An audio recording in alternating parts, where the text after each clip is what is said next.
நற்செய்தி வாசகம். யோவான் எழுதிய நற்செய்தி 17ஆம் அதிகாரம் இறைவசனம் 11-19 முடிய. இனி நான் உலகில் இருக்கப் போவதில்லை, அவர்கள் உலகில் இருப்பார்கள். நான் உம்மிடம் வருகிறேன். தூய தந்தையே, நாம் ஒன்றாயிருப்பது போல் அவர்களும் ஒன்றாயிருக்கும்படி நீர் எனக்கு அளித்த உம் பெயரின் ஆற்றலால் அவர்களை காத்தருளும். நான் அவர்களோடு இருந்தபோது நீர் எனக்கு அளித்த உம் பெயரின் ஆற்றலால் அவர்களை காத்து வந்தேன், நன்கு பாதுகாத்தேன். அவர்களுள் எவரும் அழிவுறவில்லை. மறைநூலில் எழுதியுள்ளது நிறைவேறும் வண்ணம் அழிவுக்குரியவன் மட்டுமே அழிவுற்றான். இப்போது உம்மிடம் வருகிறேன். என் மகிழ்ச்சி அவர்களுள் நிறைவாக இருக்கும்படி நான் உலகில் இருக்கும்போதே இதை சொல்லுகிறேன். உம் வார்த்தையை நான் அவர்களுக்கு அறிவித்தேன். நான் உலகைச் சார்ந்தவனாய் இல்லாதது போல் அவர்களும் உலகைச் சார்ந்தவர்கள் அல்ல. ஆதலால் உலகம் அவர்களை வெறுக்கிறது. அவர்களை உலகிலிருந்து எடுத்துவிட வேண்டும் என்று நான் வேண்டவில்லை, தீயோரிடமிருந்து அவர்களை காத்திரள வேண்டும் என்று வேண்டுகிறேன். நான் உலகைச் சார்ந்தவனாய் இல்லாதது போல் அவர்களும் உலகைச் சார்ந்தவர்கள் அல்ல. உண்மையினால் அவர்களை உமக்கு அர்ப்பணமாக்கியருளும். உமது வார்த்தையே உண்மை.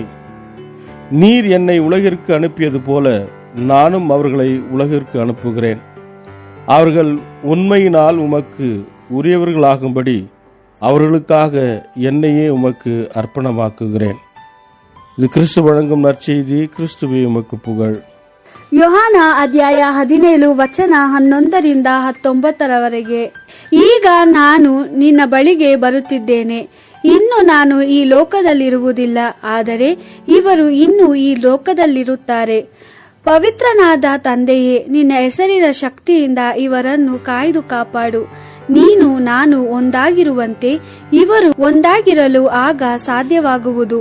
ನಾನು ಇವರೊಂದಿಗೆ ಇದ್ದಾಗ ನಿನ್ನ ಹೆಸರಿನ ಶಕ್ತಿಯಿಂದ ಇವರನ್ನು ಕಾಯ್ದು ಕಾಪಾಡಿದ್ದೇನು. ಪವಿತ್ರ ಗ್ರಂಥದ ಹೇಳಿಕೆಯು ನೆರವೇರುವಂತೆ ಕಳೆದು ಹೋಗುವುದಕ್ಕಾಗಿಯೇ ಆರಿಸಲ್ಪಟ್ಟಿದ್ದ ಒಬ್ಬನೇ ಒಬ್ಬನು ಇವರಲ್ಲಿ ನಾಶವಾದನು. ಈಗ ನಾನು ನಿನ್ನ ಬಳಿಗೆ ಬರುತ್ತಿದ್ದೇನೆ, ಆದರೆ ನಾನು ಈ ಲೋಕದಲ್ಲಿ ಇನ್ನೂ ಇರುವಾಗಲೇ ಈ ಸಂಗತಿಗಳಿಗಾಗಿ ಪ್ರಾರ್ಥಿಸುತ್ತಿದ್ದೇನೆ. ಈ ಜನರು ನನ್ನ ಆನಂದವನ್ನು ಹೊಂದಿದವರಾಗಿರಬೇಕೆಂದು ಮತ್ತು ನನ್ನ ಆನಂದವು ಇವರಲ್ಲಿ ಪರಿಪೂರ್ಣವಾಗಿರಬೇಕೆಂದು ಈ ಸಂಗತಿಗಳನ್ನು ಹೇಳುತ್ತಿದ್ದೇನೆ. ನಾನು ಇವರಿಗೆ ನಿನ್ನ ವಾಕ್ಯಗಳನ್ನು ಕೊಟ್ಟಿದ್ದೇನೆ. ಈ ಲೋಕವು ಇವರನ್ನು ದ್ವೇಷಿಸುತ್ತದೆ. ನಾನು ಈ ಲೋಕಕ್ಕೆ ಯಾವ ರೀತಿ ಸೇರಿದವನಾಗಿಲ್ಲವೋ ಅದೇ ರೀತಿ ಇವರು ಈ ಲೋಕಕ್ಕೆ ಸೇರಿದವರಾಗಿಲ್ಲ. ಆದ್ದರಿಂದ ಈ ಲೋಕವು ಇವರನ್ನು ದ್ವೇಷಿಸಿದೆ. ನೀನು ಇವರನ್ನು ಈ ಲೋಕದಿಂದ ತೆಗೆದುಕೊಳ್ಳಬೇಕೆಂದು ನಾನು ಕೇಳುತ್ತಿಲ್ಲ, ಆದರೆ ಇವರನ್ನು ಕೆಡುಕಿನಿಂದ ತಪ್ಪಿಸಿ ಸುರಕ್ಷಿತವಾಗಿರಬೇಕೆಂದು ನಾನು ಕೇಳಿಕೊಳ್ಳುತ್ತಿದ್ದೇನೆ. ನಾನು ಈ ಲೋಕಕ್ಕೆ ಯಾವ ರೀತಿ ಸೇರಿದವನಾಗಿಲ್ಲವೋ ಅದೇ ರೀತಿ ಇವರು ಈ ಲೋಕಕ್ಕೆ ಸೇರಿದವರಾಗಿಲ್ಲ. ನಿನ್ನ ಸತ್ಯದ ಮೂಲಕ ನೀನು ಇವರನ್ನು ನಿನ್ನ ಸೇವೆಗೆ ಸಿದ್ಧಪಡಿಸು. ನಿನ್ನ ವಾಕ್ಯವು ಸತ್ಯವಾದದ್ದು. ನೀನು ನನ್ನನ್ನು ಈ ಲೋಕಕ್ಕೆ ಕಳುಹಿಸಿದಂತೆ ನಾನು ಇವರನ್ನು ಈ ಲೋಕಕ್ಕೆ ಕಳುಹಿಸಿದ್ದೇನೆ. ಇವರು ನಿಜವಾಗಿ ನಿನ್ನ ಸೇವಕನ ಪ್ರತಿಷ್ಠರಾಗಬೇಕೆಂದು ನಾನು ನನ್ನನ್ನೇ ಪ್ರತಿಷ್ಠಿಸಿಕೊಂಡಿದ್ದೇನೆ. ದೇವರ ವಾಕ್ಯವಿದು. ದೇವರಿಗೆ ಕೃತಜ್ಞತೆ ಸಲ್ಲಲಿ. Gospel according to John chapter 17 verse 11-19. I am no longer in the world, but they are still in the world, whereas I am coming to you. Holy Father, keep them in your name, the name you have given me, so that they may be one, just as we are one. When I was with them, I kept them safe in your name, and not one was lost except the one destined to be lost. And in this scripture is fulfilled.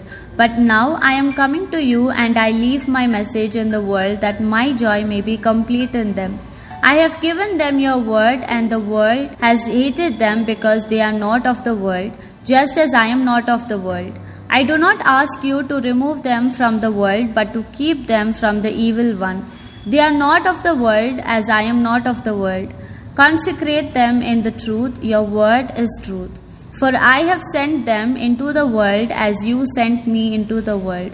For their sake I consecrated myself, so that they too may be consecrated in truth. The Gospel of the Lord. Praise to you, Lord Jesus Christ.